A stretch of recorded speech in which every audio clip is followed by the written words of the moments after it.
Ah, ça va pas être une de ces séries où ça commence par Wow, c'était une superbe accroche, ça m'a totalement hypé pour la suite, hein. C'était très bateau sur pas mal de points ce départ. En tout cas, oui, avant de commencer, donc bienvenue pour ces réactions à chaud sur Amphibia, une série plus ou moins célèbre de Disney, et ça, son succès, beaucoup de gens en parlent en bien, mais c'est comme beaucoup, on en a parlé en bien beaucoup de She-Ra ou de Star Butterfly, et vous savez ce que j'en pense au bout d'un moment, donc je reste sur mes gardes, hein. Je reste dubitatif sur certains points. Néanmoins, oui, c'est une série animée Disney. Ce serait bien d'en parler de temps en temps de ces séries-là dans mes règles, puisque c'est un petit peu le but de ma chaîne. Et étant donné que j'ai ralenti le rythme, ce serait cool quand même d'au moins faire quelques-unes de ces séries qui sont vraiment populaires. Et donc, ouais, hein, je me lance dans cette série totalement à l'aveuglette. Je ne sais absolument pas comment ça va se passer. Je sais absolument aucun développement qu'il va y avoir. J'avais juste quelques idées sur l'univers qu'on mettait en place. Et j'avoue que c'est le truc qui faisait que j'étais pas non plus totalement emballé de base par la série.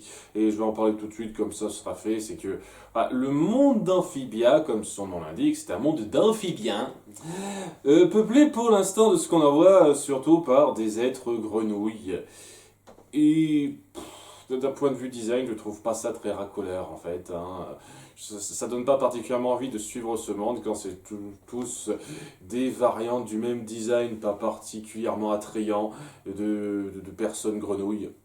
C'est en toute sincérité parmi les designs d'animaux anthropomorphes les moins intéressants pour moi, hein. Je trouve pas ça beau, je trouve pas ça prenant à suivre, je vois pas dans l'approche quelque chose de vraiment prenant visuellement. Et j'insiste sur le visuellement.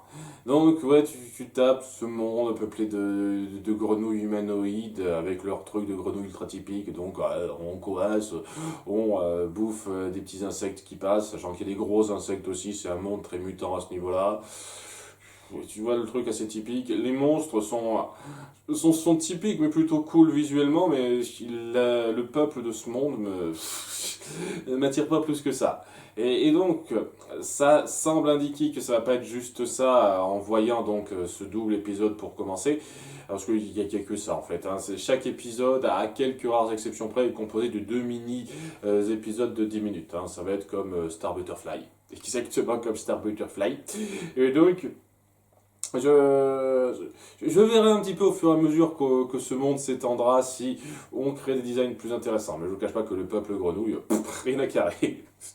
Visuellement, en termes de design, mais rien à carrer, quoi. Et même en termes de logique de vie, quoi, c'est ultra typique, avec leur caractère, leurs habitudes très grenouillesques. Vraiment pas du tout attrayant pour moi. Ouais, on démarre dans ce monde et il y a une approche qui est un petit peu intéressante puisque pour le moment, on ne nous montre pas ça du point de vue de l'héroïne principale, Anne. D'ailleurs, on n'est pas sûr à 100% que ça va être vraiment totalement l'héroïne principale. Peut-être que ça va être la co-héroïne principale avec un de ces types grenouilles, un garçon grenouille qui s'appelle Sprig. Mais au début, voilà, il y a ce début, on est dans ce monde grenouille, tout le monde fait comme si de rien n'était, puis il y a un mec qui tombe dans la forêt en mode film d'horreur sur une ombre inconnue qui lui fait peur. On fait le petit mystère autour de ça, il se passe genre une demi-journée jusqu'au matin suivant.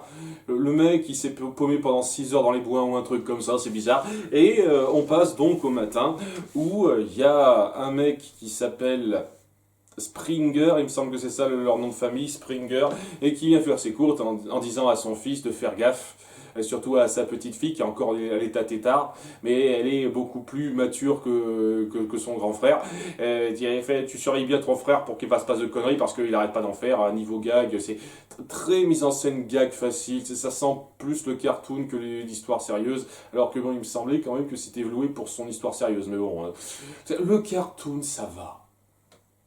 J'ai vu mieux, j'ai vu pire, ça va. Hein, ça m'a pas fait rire aux éclats, mais ça va. La seule qui me fait rire, donc, c'est la petite sœur, justement, de Sprig, Holly, Molly, je sais plus exactement, j'apprendrai ça au fur et à mesure, qui est assez fun dans le sens où ben, elle est super mature pour son âge, en dépit d'être un tétard. C'est assez drôle, les moments qu'on lui donne à cet égard-là dans ce premier épisode, dans le suivant. En tout cas, Sprig, alors qu'il est laissé seul avec sa petite sœur, apprend donc par le mec qui s'est promené dans les bois et qui est tombé sur l'ombre d'Anne. Au début, on n'est pas sûr, enfin, de son point de vue, on n'est pas sûr si c'est une humaine ou pas, mais évidemment, on sait que c'est une humaine.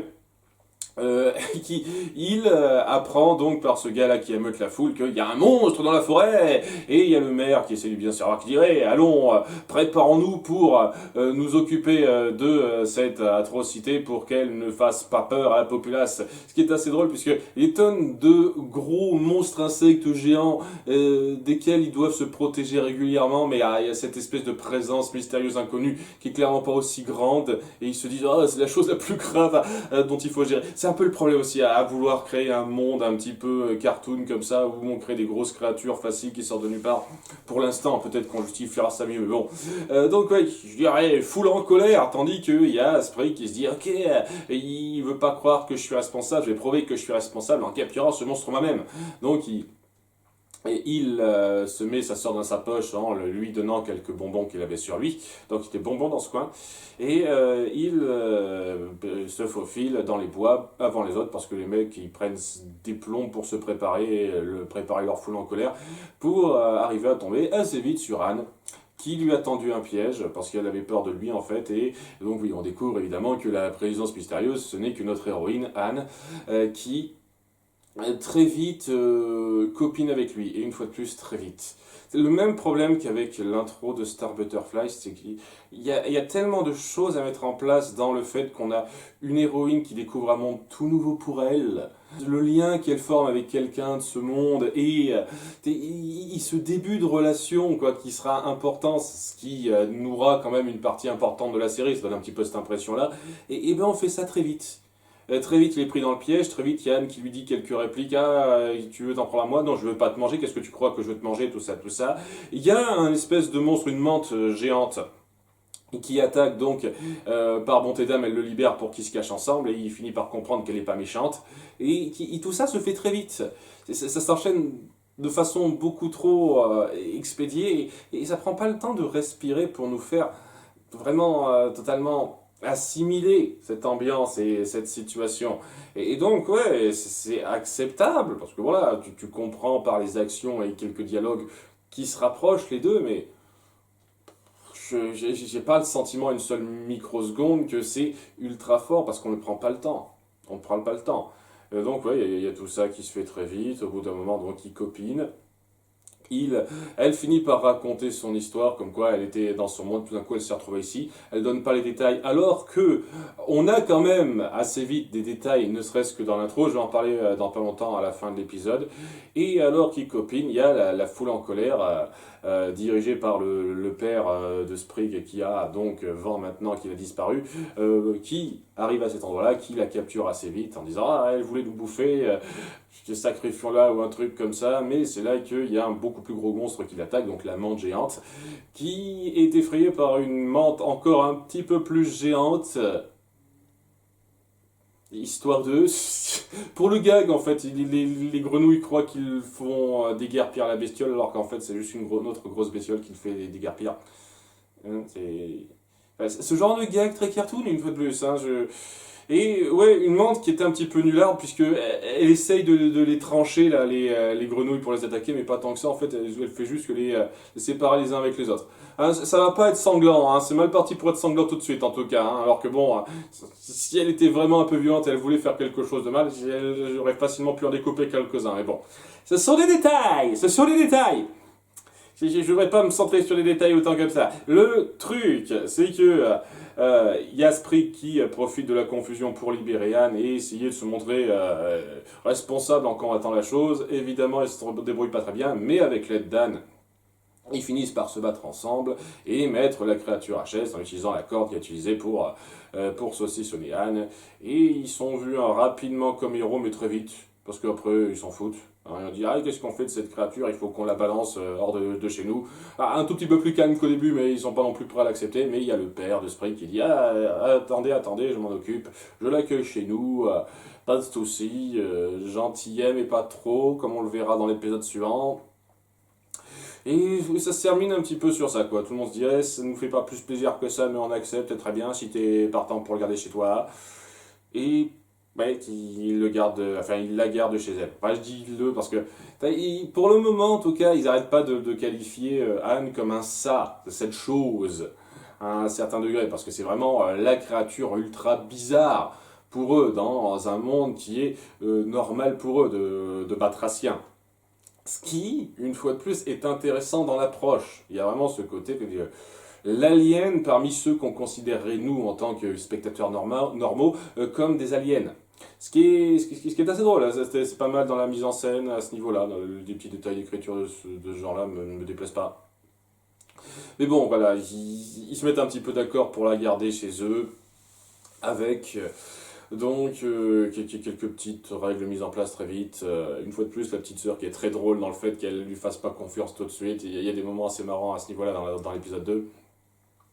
Et quelques mises au point, c'est-à-dire qu'elle se dit qu'elle serait pas contre essayer de sortir un petit peu de ce coin, de se dépêtrer de là et aller ailleurs, seulement voilà, toute cette ville d'Amphibia est entourée de montagnes qu'on ne peut pas passer, en tout cas pas avant 2 mois, parce que c'est une sorte de brume qui empêche de passer, ou alors ça se rétracte, les montagnes, je sais pas, ça n'a pas été clair en fait. C'est sans doute ma faute, j'ai pas suivi le détail, et surtout, on apprend ce qu'on a vu dans la petite chanson d'intro, qu'elle sait quand même un petit peu pourquoi elle se trouve là. Hein, elle en a parlé rapidement à Sprig avant, c'est-à-dire qu'avant elle était dans son monde, et puis tout d'un coup elle a apparu là. Bah non, c'est pas exactement ça. C'est un truc que je trouve bizarre, le fait qu'elle n'ait pas précisé ça avant, mais j'imagine qu'elle n'était pas encore totalement en confiance.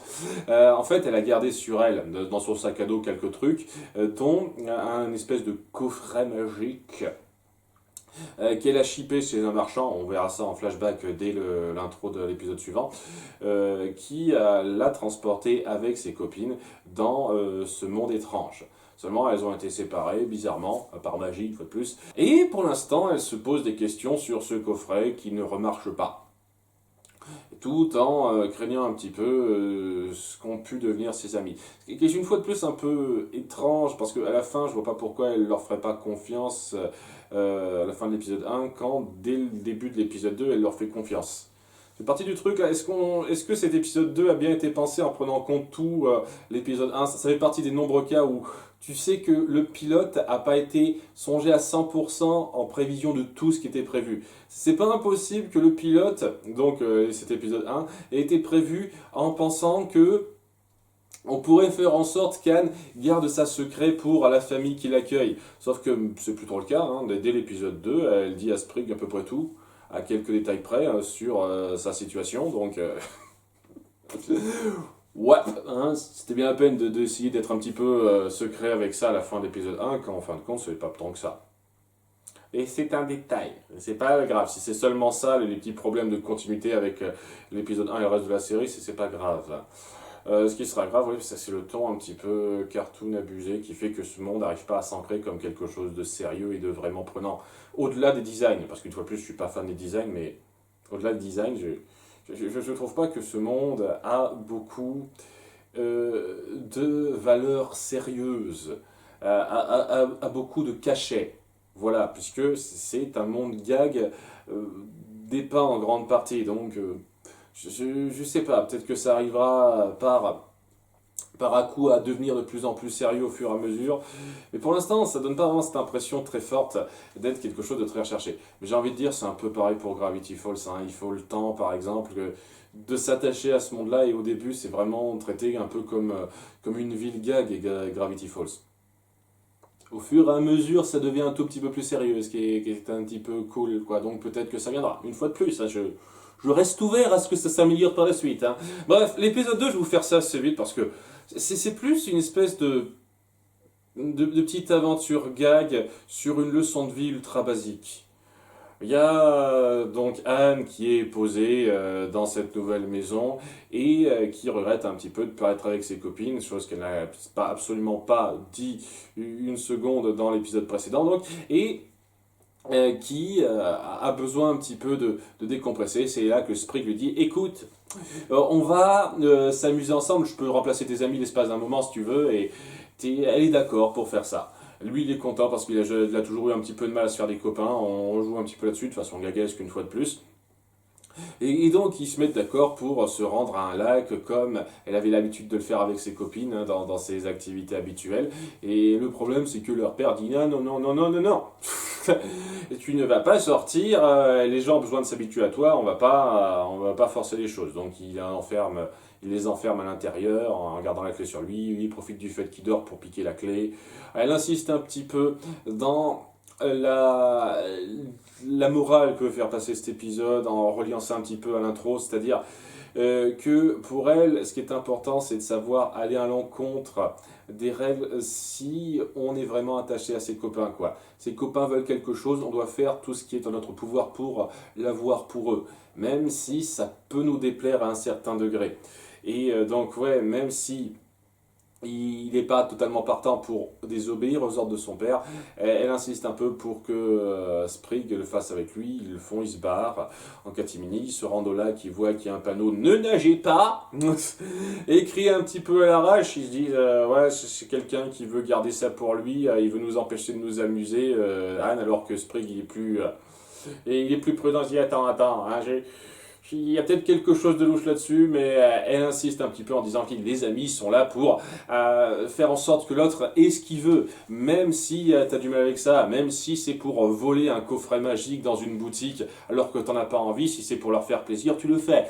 Hein, elle le dit de façon un petit peu plus naturelle, il fait bien passer le côté qu'elle a une certaine rancune par rapport à ce choix qu'on l'a forcé à faire, mais il y a un petit peu ça qui ressort, qui est pas mal dans le fait que être ami, c'est pas juste faire plaisir à l'autre sans réfléchir. Qu'on essaye de faire passer, en plus du fait de faire gaffe un petit peu aux avertissements des gens. Hein, ça va pas plus loin que ça dans ce second cas, quoi. Ça essaye un tout petit peu de montrer le côté responsabilité à avoir dans ce genre de circonstances, mais c'est surtout le côté, un vrai ami, c'est quelqu'un qui se soucie de ta personne, mais qui n'est pas prêt à faire absolument tout ce que tu désires. Il y a un moment donné, il faut savoir mettre un frein sur certaines choses. Ça, c'est un petit peu le début qu'on va faire passer. C'est le truc qui est un petit peu cool. Mais sinon, voilà, quoi, ils nagent ensemble pendant un petit moment. Évidemment, il y a un monstre géant dans ce lac. Évidemment. Et ils se font attaquer, elle s'excuse, Anne, il finit par faire un coup de héros Sprig en utilisant un piment qu'on a un tout petit peu mis en place au début de l'épisode pour le faire recracher par le monstre et faire en sorte qu'il puisse se barrer. C'est pas mal, on peut faire pire niveau action, on peut faire mieux, ça va.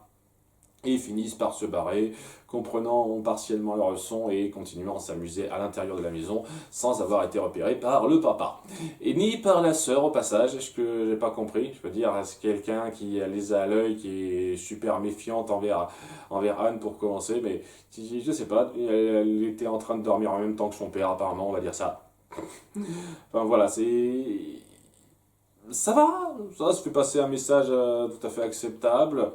Ça repose sur pas mal de mises en scène un peu cartoon, qui me font pas rire plus que ça, mais sont pas affreuses. Ça passe. Ça passe un petit peu. Et oui, le truc qui tient un tout petit peu en haleine, c'est la fin, puisque après toute cette aventure qui fait presque parenthèse, je veux dire, on aurait pu sauter en grande partie ça sans que ça n'ait particulièrement d'incidence, ce qui n'est pas forcément grave. On peut avoir des aventures un petit peu indépendantes qui signifient pas grand-chose. On aurait pu placer ça à n'importe quel moment dans leur relation d'amitié. Je pense pas que ça aurait changé énormément de choses, hein. Mais c'est pas non plus ultra marquant. Ce qui parvient un tout petit peu à tenir en haleine, c'est qu'à la fin, on finit par dévoiler que une des trois amies une des deux amies d'Anne qui s'est retrouvée dans ce monde elle aussi, Sacha, a été capturée par d'autres amphibiens un tout petit peu plus imposants. On va dire que c'est des crapauds, c'est pas exactement. Elle est dans une prison avec quelqu'un qui l'a interrogée et elle n'est pas en meilleur état que son amie Anne. Donc voilà, c'est le petit cliffhanger pour dire il y a quand même une menace qui se profile, ça va pas juste être des petites aventures rigolotes qui iront nulle part. Ce qui est le truc bien que j'ai à dire sur ce début. Quand on essaye quand même un tout petit peu de nous faire comprendre que ça va pas juste être des petites aventures aux petites morales simplistes comme celles qu'on a vues dans l'épisode 2. Sinon, ouais, ce premier double épisode était acceptable. C'est quand même pas le truc qui me fait dire ouais, je suis parti pour voir une série grandiose, mais ça peut promettre. Comme j'ai dit, le souci, et ça c'est très personnel, c'est que j'ai beaucoup de mal avec le design de ce monde pour l'instant et de ses habitants. C'est pas non plus un truc que je trouve très ouf, mais c'est très personnel, hein. Si vous, ça vous botte, tant mieux. Et ouais, c'est un détail. Ah bon, les autres problèmes que j'ai, j'en ai déjà parlé, ça va trop vite, surtout le début, pour instaurer toute la situation, évidemment, blablabla. Mais un détail, je sens qu'il va me gêner durant toute la série, ou du moins la saison 1, c'est que Anne, durant tous ces 2 épisodes, ne se lave jamais les cheveux. Et c'est pas trop grave quoi qu'elle ait les cheveux un petit peu en pétard, c'est pas le problème. Le problème c'est qu'il y a des feuilles dedans, une petite branche qui dépasse, et cette branche, elle m'irrite, je vous jure, à chaque fois que je la vois. Je veux dire, pourquoi tu retires pas cette merde de tes cheveux, connasse? Pourquoi tu te casses les pieds à garder ça? C'est censé être agréable à porter. Genre de truc, t'as dit, pourquoi tu retires pas cette putain de branche de tes cheveux, quoi? Merde. Ça va m'irriter tout le long de cette première saison. Au moins. Si ça se trouve, on va regarder ça jusqu'à la fin de la série, je vous jure, ça va me... Je veux dire, encore, les feuilles, j'accepte, vaguement, c'est pas grave, mais la branche, je peux pas. C'est un détail, une fois de plus, ça doit encore faire ses preuves pour moi. Je dis pas une seule seconde que ça promet rien, mais pour l'instant, ça doit encore faire ses preuves. C'est pas le mieux pour commencer, mais j'ai conscience que, au bout du compte, plus je m'y penche, il n'y a pas tellement de séries qui commencent sur les chapeaux de roue. C'est rarement avec le premier épisode que ça pète totalement. Même mes séries préférées, à quelques rares exceptions près, ça commence rarement avec la meilleure histoire au monde. J'adore Détective Conan, la première enquête. Elle est un petit peu brouillonne, un peu rapide, et la façon dont on met en place l'histoire principale dans Détective Conan, le conflit principal autour de notre héros central, ça va très vite, trop vite. Et c'est clair et net qu'on aurait pu faire ça mieux. J'adore Avatar, le dernier maître de l'air. Les 2 premiers épisodes sont efficaces pour mettre en place la situation, mais j'irais clairement pas dire que c'est les plus mémorables, les plus impactants de ce que la série a fait. Etc. Je peux en dire long sur beaucoup de séries qui me plaisent qui commencent pas sur les chapeaux de roue. Donc faut voir, peut-être que ça deviendra extraordinaire après un petit moment. C'est tout ce que j'espère, À bientôt pour l'épisode 2. Bye.